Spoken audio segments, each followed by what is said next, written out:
Hello everyone, welcome to government job alert. I hope आप सभी अच्छे होंगे। तो आज की इस वीडियो में हम बात करेंगे बीएड बोसिस बीटीसी सुप्रीम कोर्ट केस के बारे में। तो देखिए, कल मैंने आपके साथ एक वीडियो शेयर की थी जिसमें मैंने ये क्लेरिफाई करने की कोशिश की थी कि जो बीएड वर्सेस बीटीसी में जो सुप्रीम कोर्ट का डिसीजन आया है वो कब से इम्प्लीमेंट होगा। इसी के रिगार्डिंग सुप्रीम कोर्ट में एक याचिका दायर की गई है कि इस चीज़ को क्लेरिफाई किया जाए कि जो डिसीजन तो दे दिया है कि बीएड को बाहर किया जाएगा from the primary teacher recruitment, पर ये जो रूल है ये कब से इम्प्लीमेंट होगा।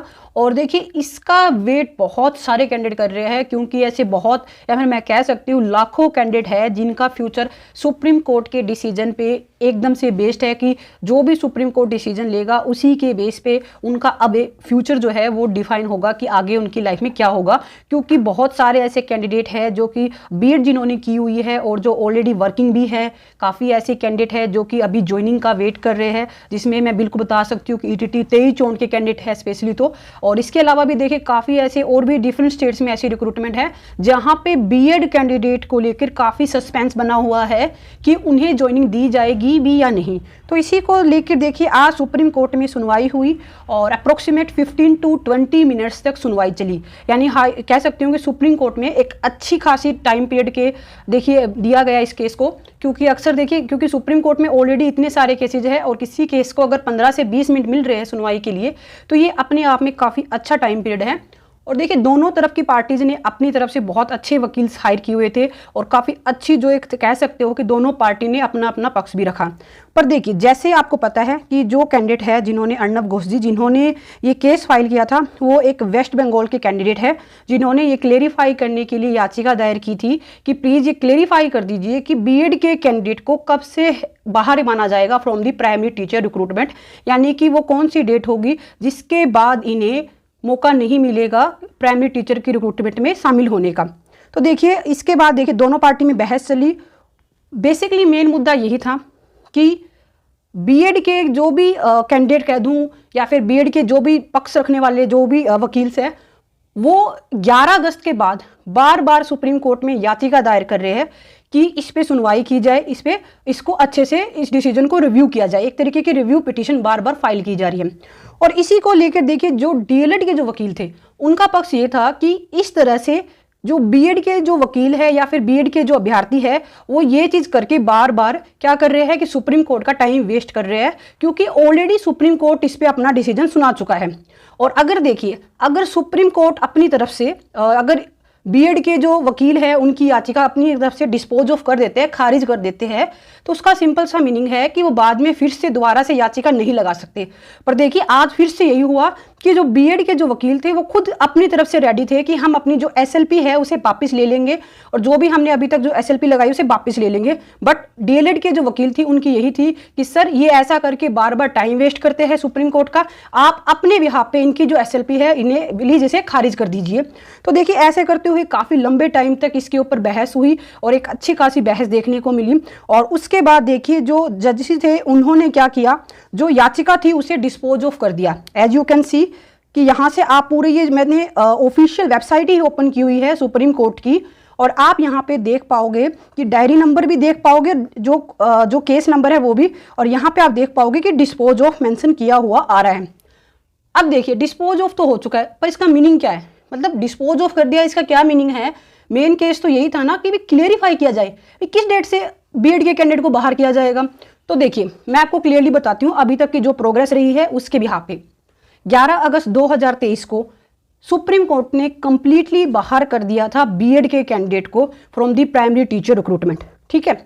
और उसमें यह था कि जो भी एनसीटीई ने, यानी कि जो एनसीटीई ने 28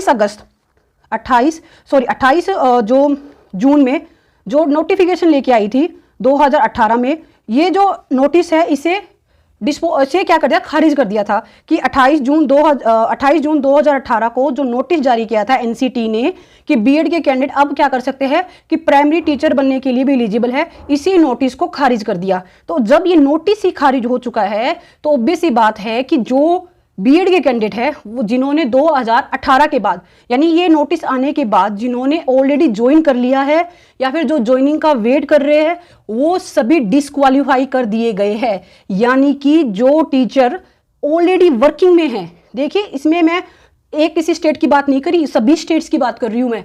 इसका सबसे देखिए केवीएस में है, केवीएस में 2018 में जो वैकेंसी आई थी वहां पे बीएड के कैंडिडेट को भी ज्वाइनिंग दी गई थी।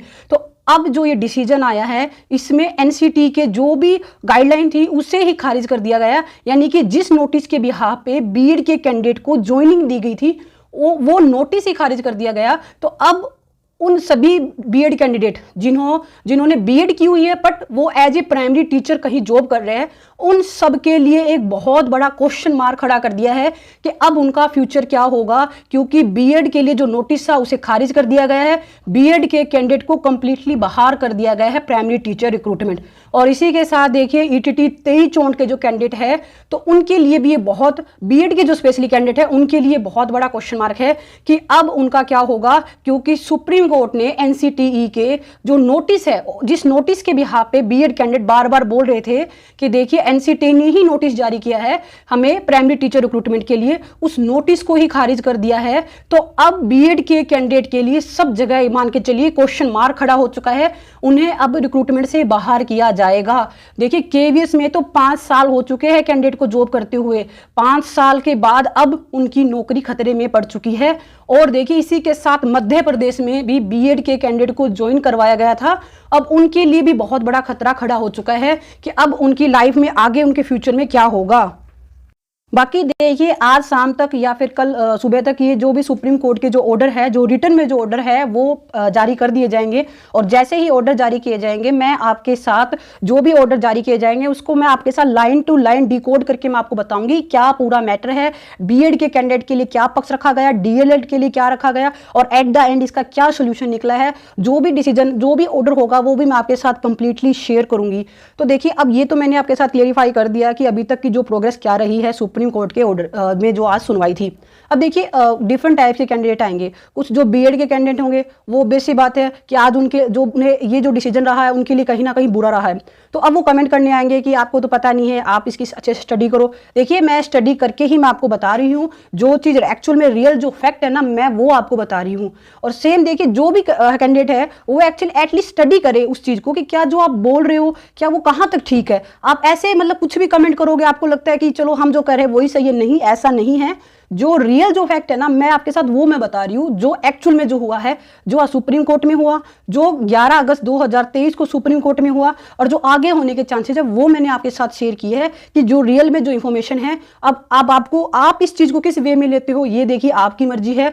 जो रियलिटी थी जो आज की सुनवाई में हुआ वो मैंने आपके साथ शेयर किया और आई होप कि ये जो इन्फॉर्मेशन है आपको हेल्पफुल लगी और आपके कहीं ना कहीं आपके लिए इंपॉर्टेंट रही होगी।